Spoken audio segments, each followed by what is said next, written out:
Saya boleh mengambil sebentar ya pengarahannya ya. Saya jelaskan.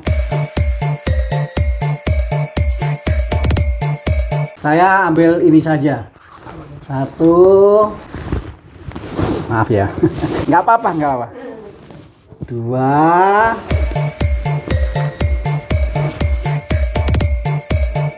Tiga. Ya.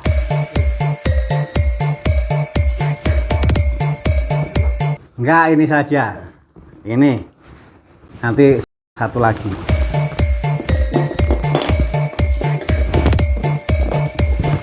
Maaf. Nanti diingatkan tempatnya ya. Saya takutnya mengembalikannya nanti tidak kembali ke tempatnya. Ini kok brewokan tadi. Udah tua anaknya. Bukan ini Pak. Udah tua nggak diangkat. Cuma kalau Bapak ini brewoknya di sini, kalau gambar ini brewoknya di sini.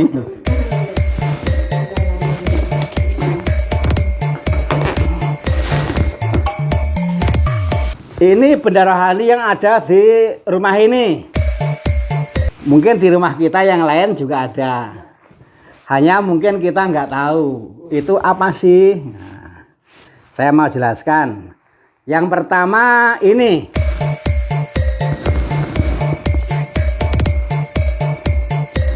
Ini gambar Yesus yang sedang berdoa di Taman Getsemani. Di Taman Getsemani, Yesus berdoa seperti ini. Kata-kata yang keluar dari Yesus ketika berdoa di Taman Getsemani adalah, "Ya Bapa, kalau boleh, biarlah cawan ini berlalu daripadaku. Tetapi kalau itu yang kau kehendaki ya Bapa, biarlah itu yang terjadi." Awalnya Yesus berdoa untuk cari aman. Tapi ternyata itu kalah kuat dibanding dengan semangat untuk mengutamakan rencana Allah Bapa, meskipun ongkosnya besar karena berkisah sengsara demi keselamatan. Jadi Yesus lebih mengutamakan keselamatan umat manusia, tak terkecuali kita. Jadi ingat, kita ini gini-gini oleh Yesus diutamakan dalam doanya. Kalau itu yang kau kehendaki ya Bapa, itulah yang harus terjadi. Apa yang terjadi? Keselamatan umat manusia tak terkecuali kita. Memang kadang-kadang kita nggak puas dengan keadaan, bisa dimengerti. Kesehatannya kok beda dengan dulu, bisa dimengerti. Tapi kita tetap harus yakin, seperti apapun Tuhan Yesus membela keselamatan kita. Maka janganlah kita tuh luntur, kendor, semangat berimannya kepada Yesus. Dalam nama Yesus, keselamatan terjadi untuk semuanya. Tak terkecuali Bapak Parman yang sekarang menjadi anggota baru. Kelompok ini. Ini mengenai ini. Lalu yang kedua ini semua tahu. Saya lihat Bapak juga pakai rosario. Rosario itu adalah ringkasan Injil, ringkasan Yesus. Jadi hidup Yesus itu terangkum dalam doa rosario. Hidup Yesus terangkum dalam doa rosario, maka rosario itu juga disebut ringkasan Injil, ringkasan hidup Yesus. Kalau diurutkan ada peristiwa gembira, ada peristiwa terang, ada peristiwa sedih, ada peristiwa mulia. Jadi Yesus terangkum di dalam rosario.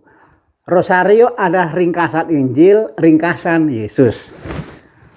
Maka kalau kita megang rosario seperti ini, atau seperti Bapak menggunakan rosario, ingatlah, inilah Tuhan Yesus. Inilah hidup Yesus. Saya memegang rosario, saya dekat dengan Yesus. Saya menggunakan rosario, saya menggunakan Yesus. Jadi rosario itu menjadi sarana bagi kita untuk makin dekat. Wah, Yesus yang mengutamakan keselamatan, inilah hidupnya terangkum dalam rosario. Jadi rosario itu ketika kita memegang rosario, kita memegang Yesus.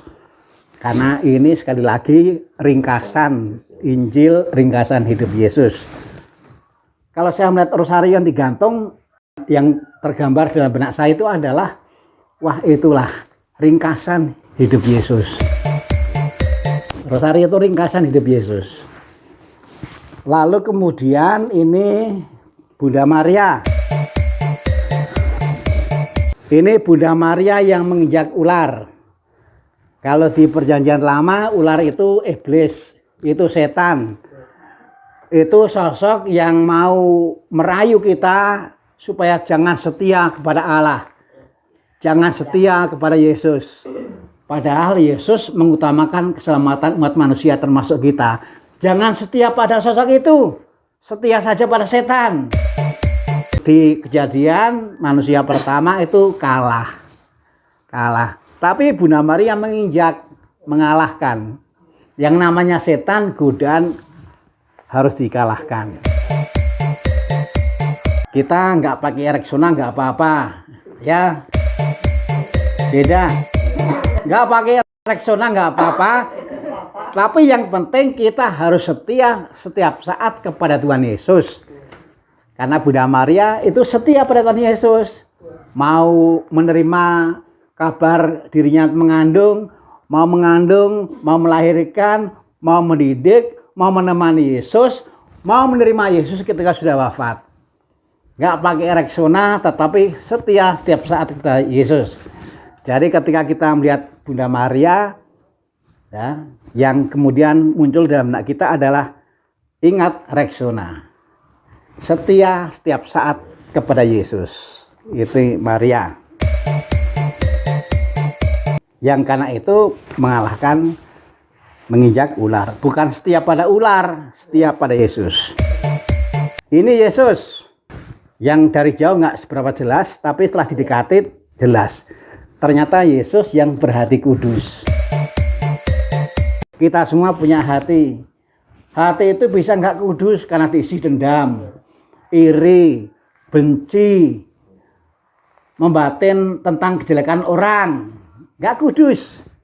Nah, ini Yesus yang berhati kudus. Nah, maka kita mohon kepada Yesus yang hidupnya terangkum dalam rosario, yang akrab dengan kita. Bahkan Bapak juga menggunakan rosario itu. Itu rosario toh? Iya, rosario. Rosario. Saya pikir kalungnya preman. Oh, ternyata rosario. Nah, kita mohon kepada Tuhan Yesus supaya Tuhan Yesus yang dekat dengan kita, ya, bahkan menjadi kalung, ya, supaya hati kita juga diisi seperti hati Yesus, hati kudus. Kalau ngomong soal puas dan tidak puas, mungkin banyak yang nggak memuaskan.